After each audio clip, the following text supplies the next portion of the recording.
जी sir, 4 तारीख को परिणाम आने हैं, कितना उत्सुक दिखाई दे रही है कांग्रेस? देखिए, मैं तकरीबन पूरे हरियाणा में मैं गया और जो लोगों का रुझान देख रहे हैं उसके तरफ से साफ नज़र आ रहा है कि लोगों का रुझान कांग्रेस के पक्ष में है और उसके हिसाब से मैं कह सकता हूँ उसके आधार पे कि क्लीन स्वीप भी हो सकती है। जिस तरह से किसान आंदोलन हुए, खिलाड़ियों के आंदोलन हुए, क्या ये भी एक मुख्य वजह रही सरकार के खिलाफ? नहीं, किसान का ये है जो इनका वायदा था 2022 तक आमदनी दुगनी करेंगे, आमदनी दुगनी तो करी नहीं, लागत कई गुना बढ़ा दी। तो किसान भी परेशान है, मजदूर भी परेशान है, व्यापारी कर्मचारी सब परेशान है इस सरकार से, चाहे शहरी हो चाहे ग्रामीण हो। तो इस वास्ते हर वर्ग का, हर छत्तीस बरादरी का रुख कांग्रेस की ओर है। जो सोनीपत से भाजपा के प्रत्याशी हैं सर, भाजपा के प्रत्याशी उन्होंने गड़बड़ी करने के आरोप लगाए हैं, तो फर्जी वोट करने के आरोप लगाए हैं और उन्होंने कहा कि भीतरी घात हुआ। नहीं, भीतरी घात का तो मैं क्या बता सकता हूँ, उनकी पार्टी का मामला है। लेकिन जहाँ तक फर्जी बात है, ये फर्जी बोगस हो या कोई पोलिंग हो तो ये उस समय पोलिंग एजेंट होते हैं, हर कैंडिडेट होता है, वहाँ ऐतराज़ होना चाहिए, उसका निवारण होता है।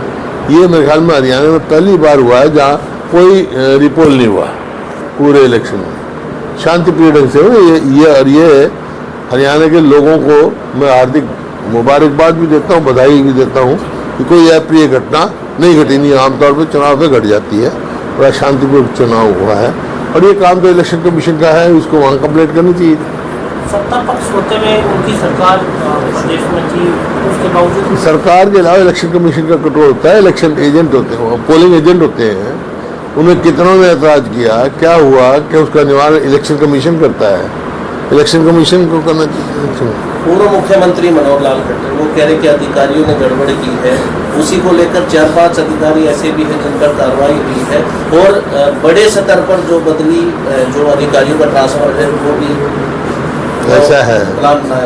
ये भाषा जो है बौखलाई हुई भाषाएं हैं, मतलब ये साफ कहता है कि वो अपनी हार स्वीकार कर चुके हैं।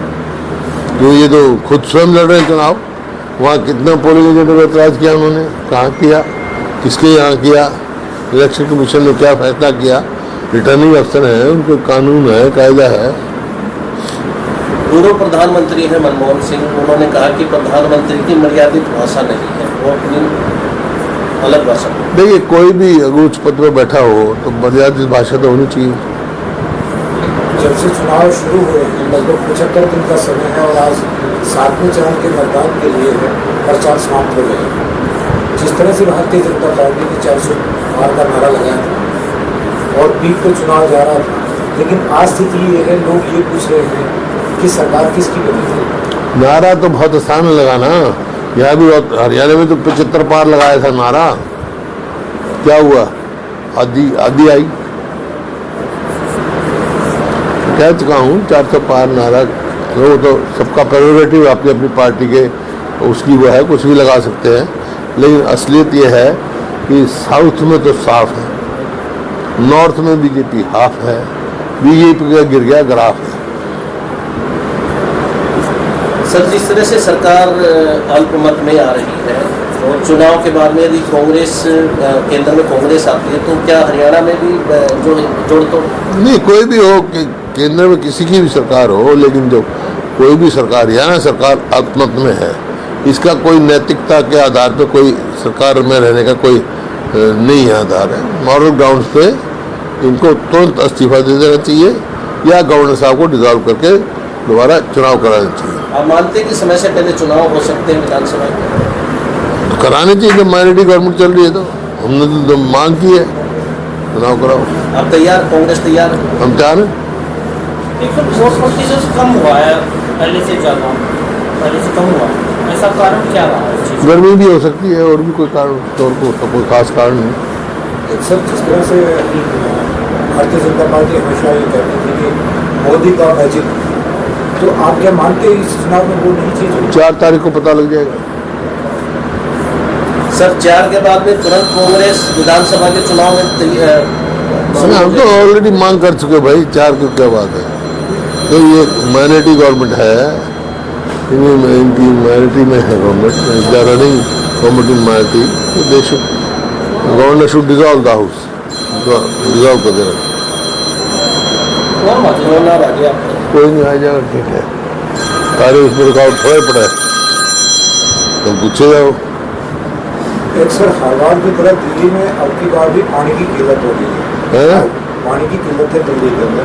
अरविंद केजरीवाल ने कहा कि भारतीय जनता पार्टी की सरकार हरियाणा वाली दिल्ली को पानी नहीं दे रही, रोक रही है। दिल्ली में तो पानी की किल्लत है, रोहतक में हरियाणा में सारा पानी है, रोहतक में कोई किल्लत नहीं, हरियाणा में कोई किल्लत नहीं।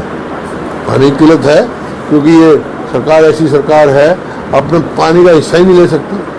भाखड़ा मैनेजमेंट बोर्ड में सदैव जो इरिगेशन में मेंबर हरियाणा का होता था, चेयरमैन हिमाचल से बाहर का होता था, सब नॉर्म्स तोड़ दी। हमारे समय पूरा हिस्सा मिलता था, अभी पूरा हिस्सा ही नहीं अपने टाइम वहाँ ले आ सकते। जब अरविंद केजरीवाल ऐसी बात कहते हैं तो लोग कहते हैं कि वो SYL की पैरवी क्यों नहीं करते हैं, SYL का पानी क्यों नहीं दिलवाते पंजाब से। नहीं, प्रधानमंत्री को दिलवाना चाहिए भाई, भारतीय जनता पार्टी की सरकार है केंद्र में और हरियाणा में भी, सुप्रीम कोर्ट फैसला दे चुका है, फिर ये भी नहीं इम्प्लीमेंट करा सके।